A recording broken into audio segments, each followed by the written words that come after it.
नमस्कार, मैं हूं डॉक्टर राजेश शर्मा और आप देख रहे हैं अर्थशास्त्री।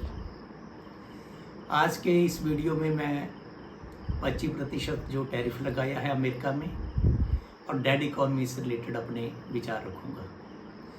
1 अगस्त से अमेरिका ने 25% टैरिफ लगा दिया, पेनल्टीज़ के लिए भी बोला था, परंतु इसे 7 अगस्त तक अब होल्ड रखा है। 7 अगस्त के बाद ही ये लागू होगा। अमेरिका की चालाकी देखिए कि सिर्फ जो हमारा एक्सपोर्ट है अमेरिका को 40% ही टैक्स लगा है गुड्स पर, सर्विसेज एग्जेम्प्टेड हैं। उसमें भी एसेंशियल्स जो है, एसेंशियल आइटम्स, फार्मास्यूटिकल प्रोडक्ट्स, हमारी जो जेनरिक दवाइयाँ हैं क्वालिटी वाइज अच्छी हैं और सस्ती हैं, उनको एग्जेम्प्ट किया है। पेट्रोलियम प्रोडक्ट्स को भी एग्जेम्प्ट किया है। जो हम कच्चा तेल रशिया से खरीदते हैं, इंडिया में रिफाइन करते हैं, वो पेट्रोल डीजल भी अमेरिका को जा रहा है। वो चाहे रशिया का पेट्रोल रिफाइन होके जा रहा है, नो प्रॉब्लम। अब जो एग्जेक्टिव ऑर्डर इशू हुआ है उसमें 70 देशों पर 10 से 50% टैरिफ लगाया है। मेरा तो ये मानना है कि कुछ समय के बाद अमेरिका में कीमतें बढ़नी शुरू हो जाएंगी, क्योंकि सभी देशों पर टैरिफ लगा है, तो सभी देशों का माल अमेरिका में जा रहा है। तकरीबन इंडिया का 86 बिलियन डॉलर की गुड्स का एक्सपोर्ट है और तकरीबन अमेरिका हमें 43-44 बिलियन डॉलर का एक्सपोर्ट करता है। मतलब हम अमेरिका से 43-44 बिलियन डॉलर का इंपोर्ट करते हैं और इंडिया का ट्रेड सरप्लस अमेरिका के साथ 42 बिलियन डॉलर का है। अमेरिका ट्रेड डील के लिए लगातार इंडिया को धमका रहा है। कभी पहले 26% टैक्स लगाया, फिर कहने लगे कि 100% लगा देंगे, 500% लगा देंगे अगर रशिया से आपने ऑयल खरीदा तो। अब ऑयल खरीदना इंडिया की मजबूरी है, क्योंकि 87.5% कच्चा तेल हम बाहर से इंपोर्ट करते हैं। इस वक्त भी हम तकरीबन 41 से 42% क्रूड ऑयल रशिया से ले रहे हैं, क्योंकि ये हमें चीपर पड़ता है। 15-20% ये डिस्काउंट रेट पर है। फिर ट्रंप ने एक बहुत बड़ी बात बोली, बहुत बड़ी क्या, मुझे तो लगता है कि मूर्खता वाली बात बोल दी कि इंडियन इकॉनमी इज डेड। अब ट्रंप तो कुछ भी बोल सकता है, परंतु जैसे हमारे अपोजिशन नेताओं के उस पर रिएक्शन थे, उसे देखकर मुझे तो बहुत निराशा हुई कि उन्हें इस ढंग का रिएक्शन नहीं देना चाहिए था। अब देखिए हमारी क्या डेड इकॉनमी है। 2014 में हमारी इकॉनमी थी 11th पोजीशन पर, 11वें नंबर पर, अब है 4th पोजीशन पर, परंतु ये IMF वर्ल्ड बैंक के मुताबिक है 4th। मैं तो इसे 3rd पोजीशन पर मानता हूँ। परचेजिंग पावर पैरिटी पर इंडिया की इकॉनमी 3rd पोजीशन में है। अगर परचेजिंग पावर पैरिटी पर लें तो हमारा 4.5 ट्रिलियन डॉलर की इकॉनमी नहीं है, ये 16-17 ट्रिलियन डॉलर की इकॉनमी बनती है। अब आता है कि परचेजिंग पावर पैरिटी क्या है। 500 रुपया इंडिया में कितनी वस्तुएं खरीदता है और वही वस्तुएं अमेरिका में खरीदनी हो तो वो कितने रुपये में खरीदी, कितने डॉलर्स में खरीदी जा सकती हैं, उसके मुताबिक अगर लें तो इंडिया की economy already 3rd largest economy है। अब इंडिया की इकॉनमी 2024-25 में 6.5% के हिसाब से बढ़ी, अमेरिका की इकॉनमी 2% के हिसाब से बढ़ी। अमेरिका की इकॉनमी ठीक है 30 ट्रिलियन डॉलर की है, हम अभी भी 4.5 ट्रिलियन डॉलर्स पर हैं। फिर ऊपर से हमें डेड इकॉनमी भी बोल दिया। अब देखिए डेड इकॉनमी का कमाल, इस वक्त 39 मल्टीनेशनल कंपनीज के CEO इंडियंस हैं। सत्य नडेला हो, सुंदर पिचई हो, इस ढंग के जो हैं लोग, हमारी डेड इकॉनमी ने ये ह्यूमन कैपिटल पैदा करके दी है। अमेरिका की जो नासा है, नासा में 55% साइंटिस्ट इंडियन है। अमेरिका में डॉक्टर्स हैं 50%, यूरोप में जो डॉक्टर हैं 50% इंडियंस हैं। और जो IT प्रोफेशनल्स हैं अमेरिका में 95% है, वर्ल्ड में 67% है। ये है हमारी डेड इकॉनमी का कमाल। तो अगर हमारी डेड इकॉनमी से जब लाइव होगी, जब जिंदा होगी, तब हम क्या कर सकते हैं ये अमेरिका को भी पता है और चाइना को भी पता है।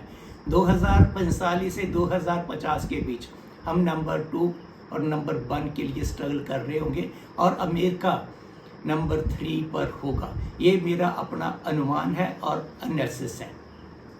अब जो बात आती है कि अमेरिका अब इतना डेस्परेट क्यों हो गया है, अमेरिका क्यों जब बार बार धमकियाँ दिए जा रहा है इंडिया को। एक तो ठीक है कि इंडिया का ट्रेड सरप्लस 42 बिलियन डॉलर का है, कि इंडिया ज़्यादा एक्सपोर्ट करता है और अभी तक अमेरिका के साथ ट्रेड डील नहीं हो पाई है। और ट्रेड डील नहीं होने का कारण है कि अमेरिका चाहता है कि हम एग्रीकल्चर, पोल्ट्री, डेयरी और जो जेनेटिकली मॉडिफाइड प्रोडक्ट्स है उसके लिए हम इंडियन मार्केट को खोलें। ये कोई भी सरकार ऐसा नहीं कर सकती, क्योंकि इंडिया में 45% लोग अपनी आजीविका एग्रीकल्चर से कमाते हैं और जीडीपी में कंट्रीब्यूशन एग्रीकल्चर का 15% है। अमेरिका में सिर्फ 2% लोग ही एग्रीकल्चर का काम करते हैं और कंट्रीब्यूशन उनका सिर्फ 0.5% है। अब इंडिया को चढ़ाने के लिए ये बोल दिया कि अमेरिका पाकिस्तान में इन्वेस्टमेंट करेगा, जो ऑयल कंपनीज हैं अमेरिका की, ड्रिलिंग करेंगे, पेट्रोल निकालेंगे। भाई पाकिस्तान की इकोनॉमी का साइज है 370 बिलियन डॉलर। इंडिया की इकोनॉमी का साइज ये 1991 में था, 90-91 में इंडिया की इकोनॉमी का साइज ये था। और अब इंडिया पर ईयर पाकिस्तान की इकोनॉमी से ज़्यादा कंट्रीब्यूट कर देता है। तो ठीक है, चाइना वालों ने भी सी पैक पर 62 बिलियन डॉलर्स इन्वेस्ट किए, सी पैक तो चला नहीं। अब अमेरिका को भी थोड़ी सी खारिश हो रही है तो वो भी इन्वेस्टमेंट कर लें, अपने पैसे डुबा लें उधर, हमें उससे कोई लेना देना नहीं है। अब नेक्स्ट आता है कि और एक और दिक्कत है कि हमारा यूके के साथ एफटीए साइन हो गया। अब यूके को के साथ जो एफटीए साइन हुआ वो भी हमने अपनी कंडीशंस पर साइन किया। तकरीबन 99% आइटम्स जो हैं, 99% आइटम्स जो हैं वो अब ड्यूटी फ्री हो गई हैं, कोई 0 टैक्स लगेगा। परंतु एक जो निराशाजनक बात वो ये है कि जितना ब्रिटेन इंपोर्ट करता है, इंडिया का कंट्रीब्यूशन सिर्फ 1.8% है। तो हमें अगर अपना एक्सपोर्ट बढ़ाना है तो हमें क्वालिटी पर पूरा ध्यान देना पड़ेगा। तो एफटीए जब साइन हो गया इंग्लैंड के साथ तो ये भी अमेरिका को बुरा लगा, ट्रम्प साहब को ये भी बुरा लगा। अब ट्रम्प इतना डेस्परेट, इतना अनप्रडिक्टेबल है, मुझे तो ये लगता है कि ये पहले वर्ल्ड की इकोनॉमीज को धराशायी करेंगे, उथल पुथल मचाएंगे और फिर भस्मासुर की तरह अपनी इकोनॉमी का भी बेड़ा गर्क करेंगे। अब देखिए इंडिया की जो मिडिल क्लास है वो अमेरिका, यूरोपियन यूनियन से ज़्यादा है और हमारी ये मिडिल क्लास बहुत तेज़ी से आगे बढ़ रही है, अमीर होती जा रही है। हमारी यंग पॉपुलेशन है, हम 2070 तक यंग बने रहेंगे। यही कारण है कि अमेरिका चाहता है कि इंडिया के साथ जल्दी से जल्दी डील हो और ट्रम्प चाहते हैं कि मैं अपने अमेरिकन्स को, अपने जो समर्थक हैं उनको ये बताऊं कि हमने इंडिया के साथ ये डील कर ली। परंतु मुझे लगता है पीयूष गोयल और उनकी जो टीम है वो इंडिया के हितों की पूरी रक्षा करेगी, उसी के बाद ही डील होगी। अमेरिका को हमारी बात माननी पड़ेगी क्योंकि हम चाणक्य के चेले हैं।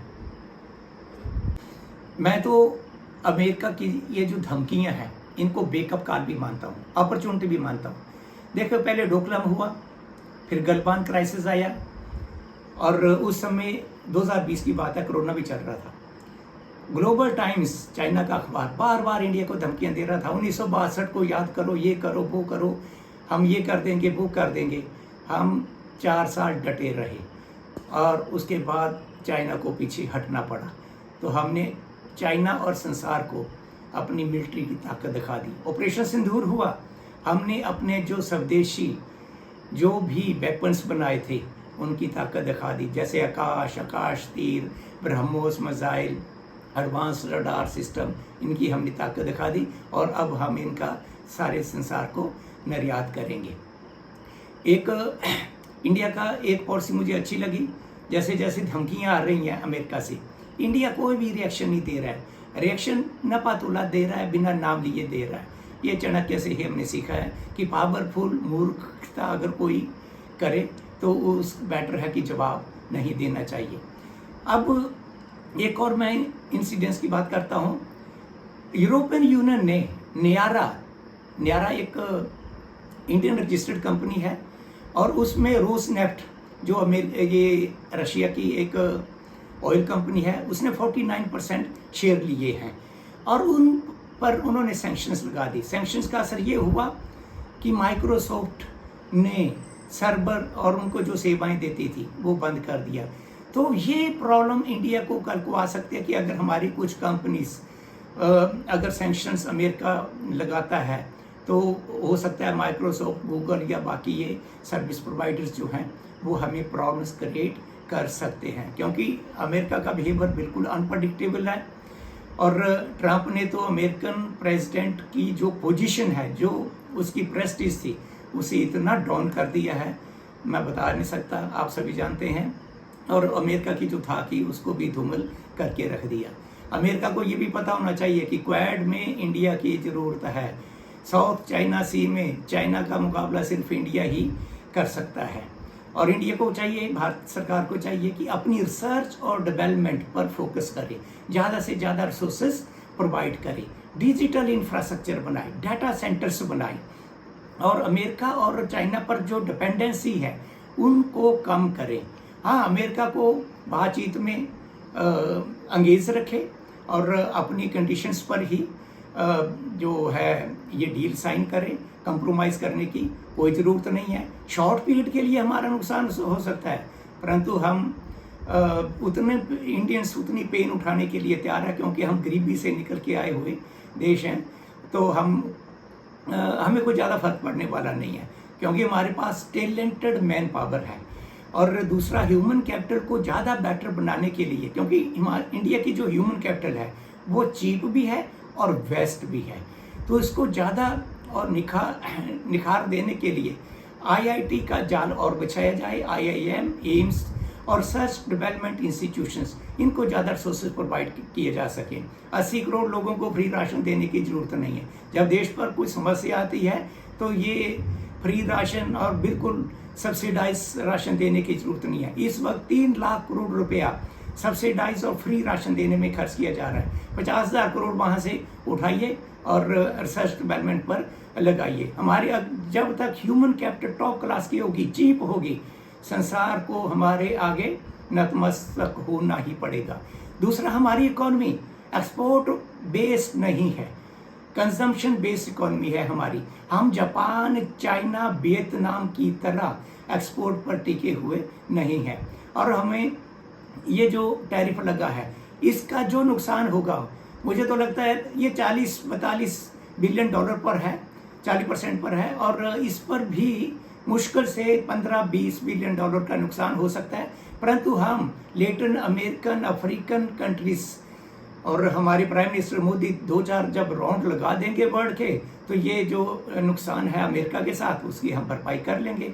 दूसरे कंट्रीज़ के साथ हम डील कर सकते हैं, ट्रेड डील कर सकते हैं। अमेरिका को अंत में हमारे साथ ट्रेड डील इंडिया की शर्तों पर ही करनी पड़ेगी। इस अंक में बस इतना ही। मेरा वही निवेदन है, सब्सक्राइब कीजिए, वीडियो को देखिए, शेयर कीजिए, लाइक कीजिए, बेल आइकन जरूर दबाएं। Thank you very much.